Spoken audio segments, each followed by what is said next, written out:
Hello, everybody. My name's Pete, and we're going to talk about essence of a skunk this afternoon.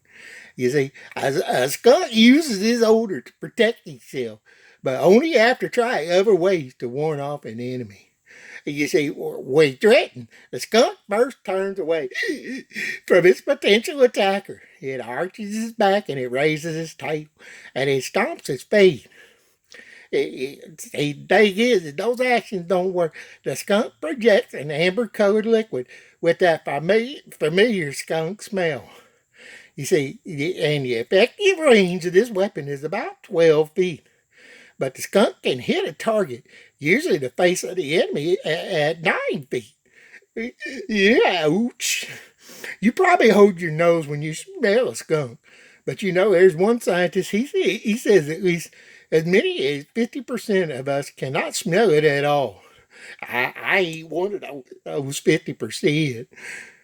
Perhaps more amazing is the fact that some people actually find the odor so pleasant that they actually carry bottles of skunk oil perfume to sniff. Uh, no, they don't wear it, but they do sniff it whenever they want to. In fact, one such person has formed what she calls the Whiffies Club, and it's complete with T-shirts and a newsletter for those who like the aroma. Now, even people who don't like the skunk odor have found its pungent fragrance useful. Ew. Yeah, cave explorers mark trails with it, and Christmas tree farmers have been known to spray it on their trees to discourage theft. And you see, even a businessman once suggested that it be packaged in aerosol cans to repel muggers. It's hard to explain and even harder to imagine. But the extract of the skunk spray has served for many years as the base for some of the world's finest perfumes. Imagine that. And in order to do this, the perfume maker has to eliminate the offensive odor, but they still have to keep the long-lasting essence and then attach new aromas to it. Now, perhaps in the Garden of Eden, the skunk was a source of incredibly wonderful fragrance, a walking aerosol flower.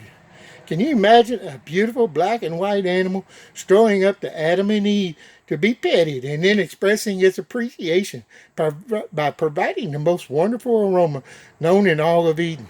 Essence of skunk. You see, our text for today compares God's love to a sweet smelling savor.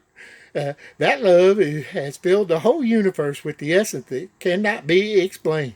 But perhaps the skunk helps us to understand that God takes us just as we are, like skunks in different ways, though Jesus fills us with his love. And the verse for today is Ephesians 5:2. And it says, and walk in love as Christ also has loved us and given himself for us, an offering and a sacrifice to God for a sweet smelling aroma. Y'all have a good afternoon.